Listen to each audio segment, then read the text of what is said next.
కాంగ్రెస్ వాళ్ళు ఇట్లున్నారు, బీజేపీ వాళ్ళు ఏమైనా చక్కగా ఉన్నారంటే వాళ్ళు ఏం చక్కగా లేరు. ఇంత అవుట్ రైట్ గా రేవంత్ రెడ్డి దోపిడీ చేస్తుంటే సింగరేణిలో మనం అడిగినాం, అయ్యా మీ వాటా కూడా ఉన్నది, కేంద్ర ప్రభుత్వమా మీకు కూడా 49% ఉన్నది, మీరెందుకు అడ్డుకుంటలేరు ఈ కుంభకోణాలను, మీరెందుకు వేల కోట్ల దోపిడీ జరుగుతుంటే గమ్మునున్నారు, సిబిఐ ఎంక్వైరీ ఏంటి అంటే మేమే బెబ్బెబ్బే, ఇద్దరు దొందే, ఇద్దరు చీకటి దోస్తులు ఒకరినొకరు కాపాడుకుంటా ఉన్నారు. ముఖ్యమంత్రి బావమరిదికి ఇక్కడ సింగరేణిలో టెండర్లు వస్తుంటే ముఖ్యమంత్రి బావమరిదికి ఇక్కడనే వస్తున్నాయి అనుకునేరు మీరు టెండర్లు. కేంద్ర ప్రభుత్వ పథకం అమృత్ లో కూడా ఇదే ముఖ్యమంత్రి బావమరిది సృజన్ రెడ్డికి 100 కోట్ల కాంట్రాక్టులు వస్తాయి. బీజేపీ ఎంపీలకు ముఖ్యమంత్రి గారు తెలంగాణలో కాంట్రాక్టులు ఇస్తారు. అట్లా మంచిగా ఇచ్చిపుచ్చుకునే బంధం కాంగ్రెస్ బీజేపీ కలిసి నడుస్తా ఉన్నారు. అందుకే ఒకరి దోపిడీ ఒకరు బయట పెట్టకుండా బ్రహ్మాండంగా కాపాడుకుంటా ఉన్నారు.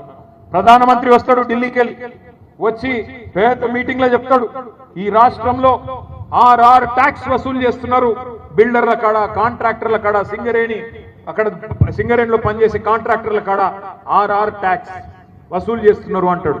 ఏంటిది RR ట్యాక్స్ అంటే? రాహుల్ రేవంత్ ట్యాక్స్ అంటాడు.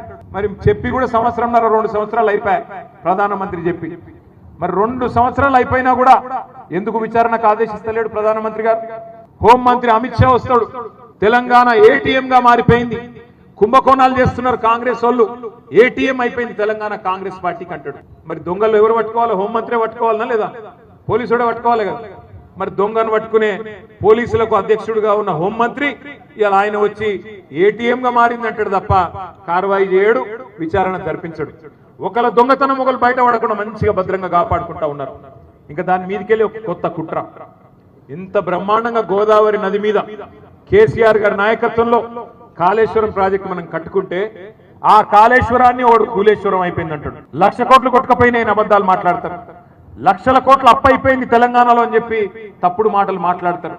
ఇట్లా ప్రజలను ఇంకా కూడా 2.5 సంవత్సరాలు గడిచిన తర్వాత కూడా 3 బడ్జెట్లు ప్రవేశపెట్టిన తర్వాత కూడా 3 నెలల్లో అమలు చేస్తామన్న హామీలు అమలు చేయకపోగా ఇంకా కూడా ప్రజలను మళ్ళీ బుకాయించే ప్రయత్నం చేస్తా ఉన్నారు కాంగ్రెస్ బీజేపీ 2 పార్టీలు కలిసి.